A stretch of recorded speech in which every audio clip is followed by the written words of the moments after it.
Good morning, everyone. I hope you guys are doing tremendous today. I'm trying to get out of the sun as usual because it's so nice to be outside this morning. And for those of you that it's afternoon, well, good afternoon. And I've got my little, I'm still drinking coffee, so I've got my little Hello Love mug here. I could take a sip, but I'm not going to. Anyway, hi, Susan. So I'm loving seeing you guys on here. And gosh, darn it. I'm going to move back just a little slight bit here.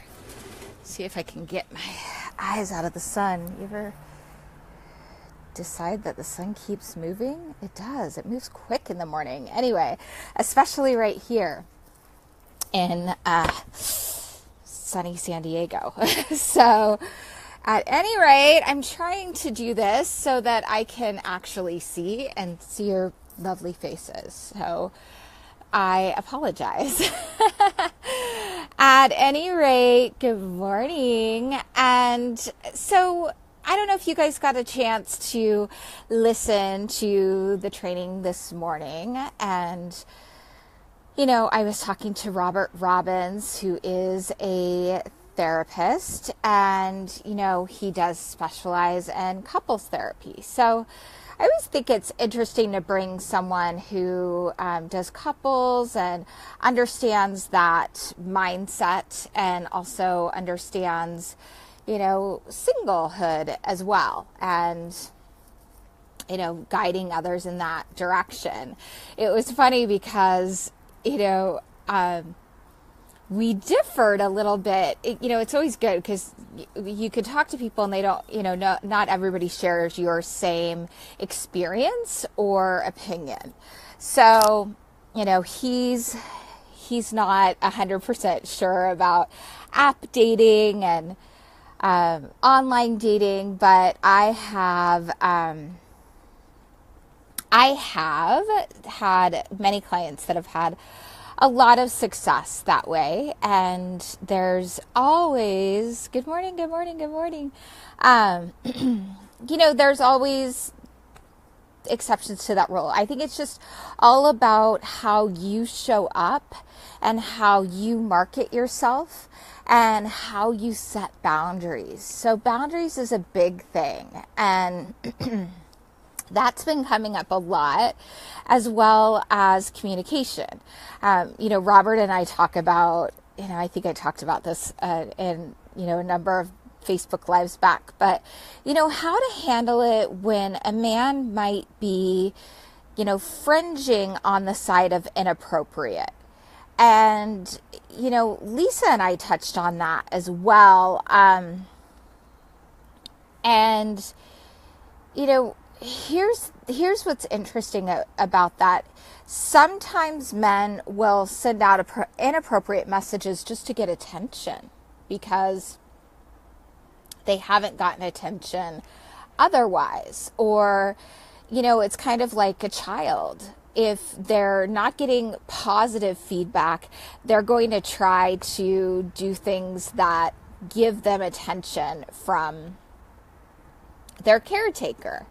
So it's an interesting thought process, and I, on one hand, I don't know that I had ever thought that deeply about that piece, because I was like, oh, people really do that online, but they do. And so a good way to lead with is compassion around this kind of stuff and understanding about,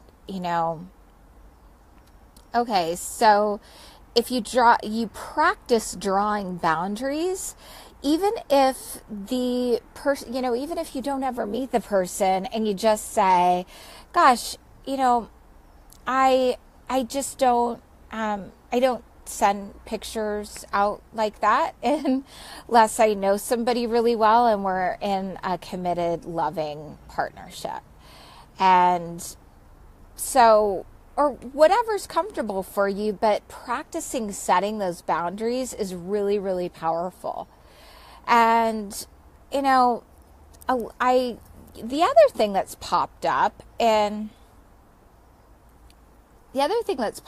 is, the thing around communication. And please, please, please feel free to, post your questions below. I'll try to get to them.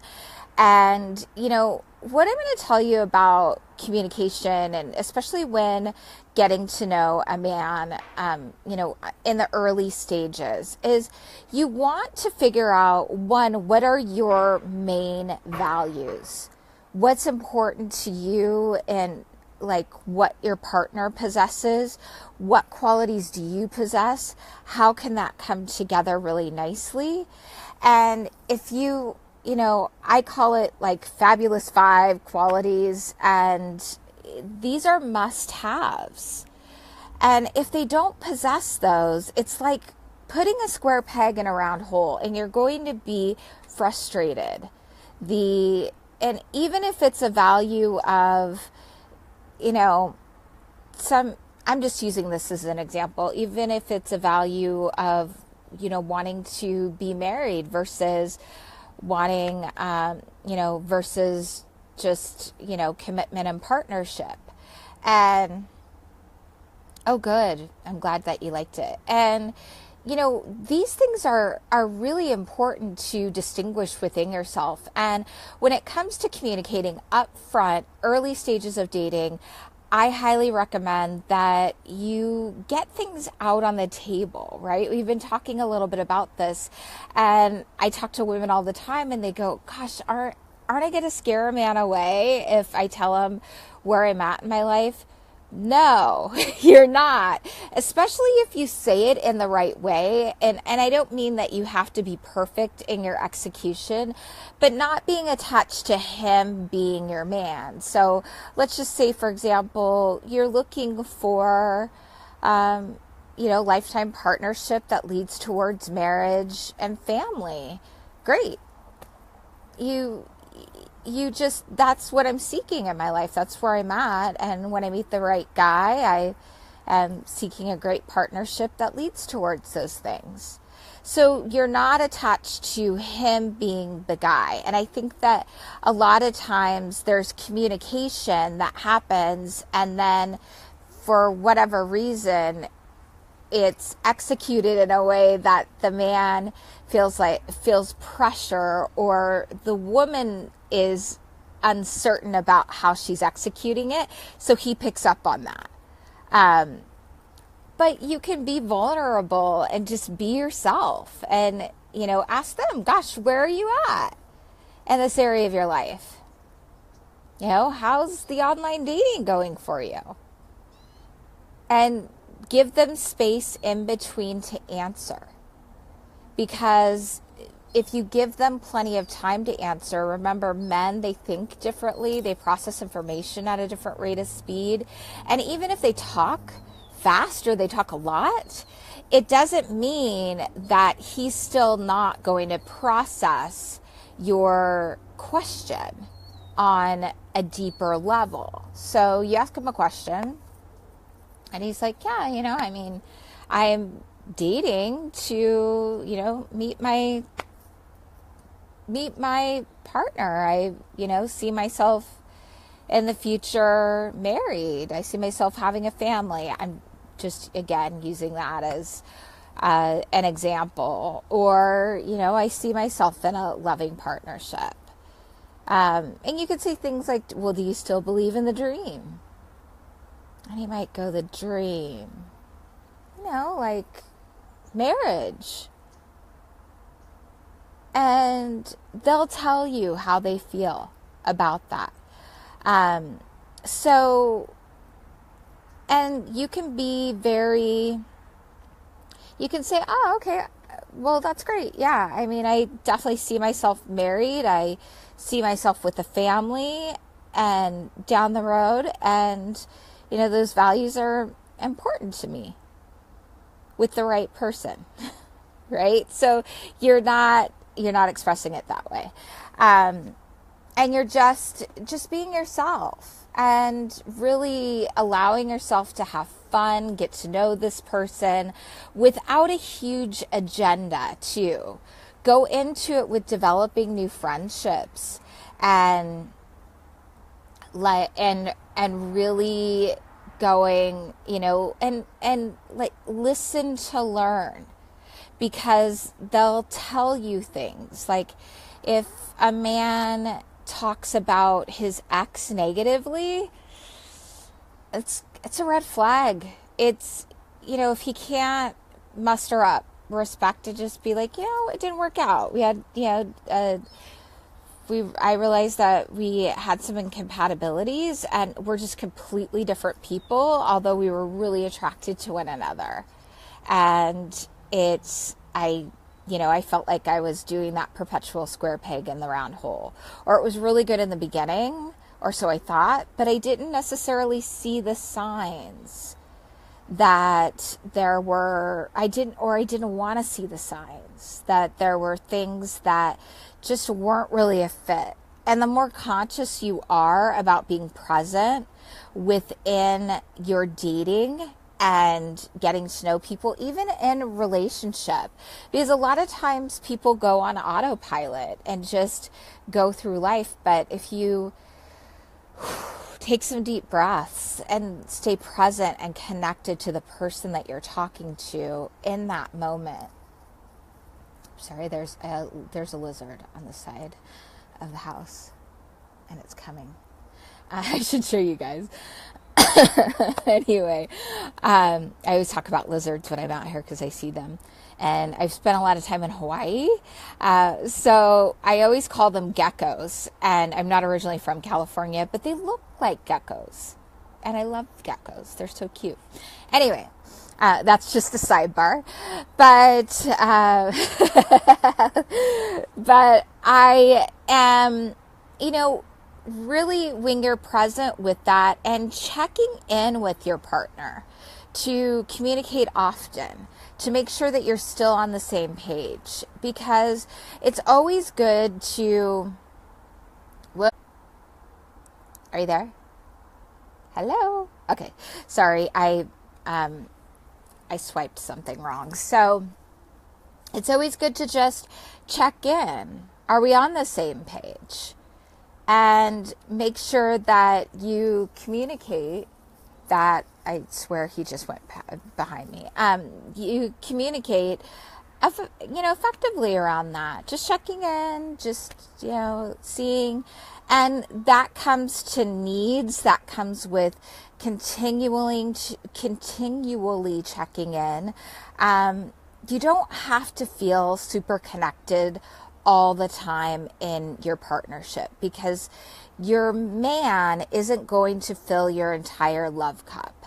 There are other portions of your life that will. You've got a full life. You've got friends. You've got, maybe a great career. You've got a lot of things going on and going for you.